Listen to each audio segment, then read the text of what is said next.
Здравейте хора, аз съм Live Stand Upper и днешното видео ще бъде по-различно това. Всъщност ще е Live Story. За тези, които не знаят какво е. Просто казваш някоя случка, която ти се е случила отдавна. Как цялата тази история ще бъде как са. Преди няколко дни мисля, че ми се случи с братовчет ми. Отидахме да се оговорим да откраднем Copper Wires с един мой приятел.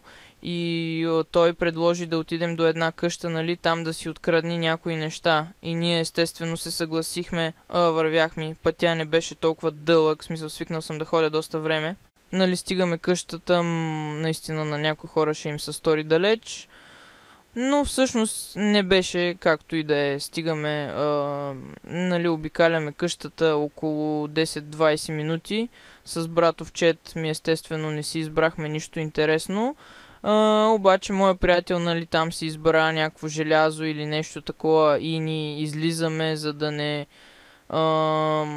натрупаме повече suspicion и буквално виждаме, че и самото желязо е доста тежко и мислехме си, че моя приятел ще се откаже и всъщност така стана. И решихме да отидем в заложната къща, която е буквално на 2-3 крачки от къщата. Да, циганската махала е така. И отиваме близо до вторичните суровини, се намира заложната къща, мисля, че да. И той отиде там, разгледа, за жалост нямаше жиците, които искаше и минаваме покрай вторичните суровини. И някаква жена там раздаваше мостри на желязо. И просто ни даде някакъв wire с медена облицовка. Беше доста скъп. Просто ни го дади безплатно, ние просто го продадохме на вторични, пак влязахме в къщата, защото с надеждата, че няма да има толкова много хора по улицата.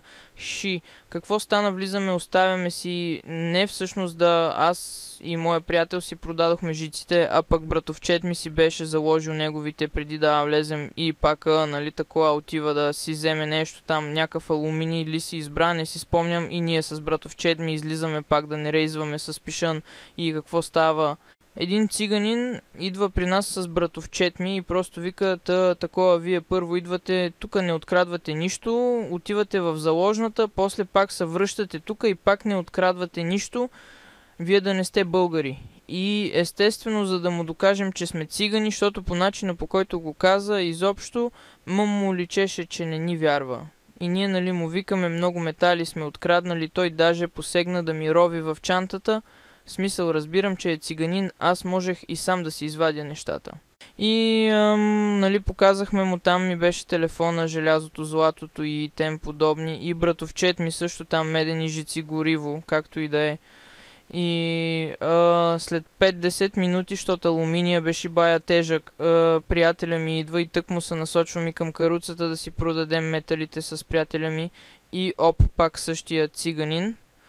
Буквално приятеля ми си беше държал алуминия в ръцете и се виждаше.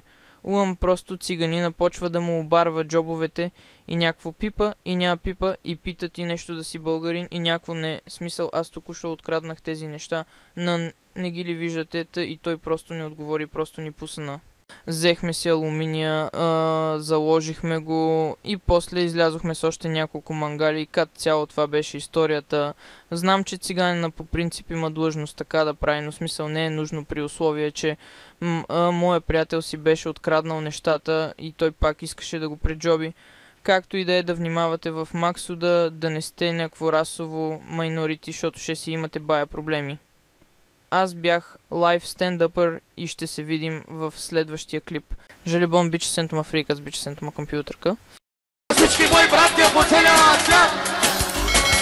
За всички цигани! С най-лудият кон!